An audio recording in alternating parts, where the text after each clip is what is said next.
মানবতা বিরোধী অপরাধে সাবেক প্রধানমন্ত্রী শেখ হাসিনার বিরুদ্ধে আন্তর্জাতিক অপরাধ ট্রাইব্যুনালে মোট 4টি মামলা করা হয়েছে। এর মধ্যে জুলাই গণ অভ্যুত্থানের সময় সংগঠিত মানবতা বিরোধী অপরাধে শেখ হাসিনার মৃত্যুদণ্ডের রায় দিয়েছে আদালত। সোমবার বিচারপতি মোহাম্মদ গোলাম মর্তুজা মজুমদারের নেতৃত্বাধীন 3 সদস্যের আন্তর্জাতিক অপরাধ ট্রাইব্যুনাল 1 এই রায় ঘোষণা করেন।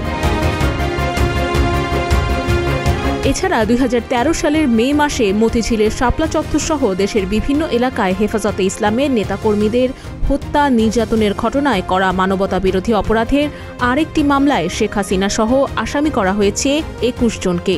এ মামলায় তদন্ত প্রতিবেদন দাখিলের সময় বাড়িয়ে 12 জানুয়ারি নির্ধারণ করা হয়েছে।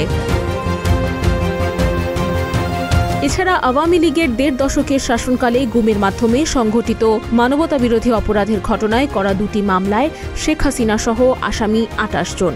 আসামিদের মধ্যে সাবেক ও বর্তমান 23 জন সেনা কর্মকর্তাও রয়েছেন। এই 2টি মামলার পরবর্তী শুনানি 23 নভেম্বর। এদিকে 226 জনকে হত্যার লাইসেন্স পেয়ে গেছি শেখ হাসিনার এমন একটি বক্তব্যের অডিও রেকর্ড অনলাইনে ছড়িয়ে পড়েছিল এবছরের শুরুর দিকে। তার এমন বক্তব্য বিচার প্রক্রিয়াকে বাধাগ্রস্ত করার চেষ্টা উল্লেখ করে আদালত অবমাননার মামলা করেছিল প্রসিকিউশন। সেই মামলায় গেল 2 জুলাই শেখ হাসিনাকে 6 মাসের বিনাশ্রম কারাদণ্ড দেন আন্তর্জাতিক অপরাধ ট্রাইব্যুনাল 1। চলতি বছরের এপ্রিল মাসে মামলাটির বিচার কার্যক্রম শুরু হয়। ডেস্ক রিপোর্ট, প্রতিদিনের বাংলাদেশ।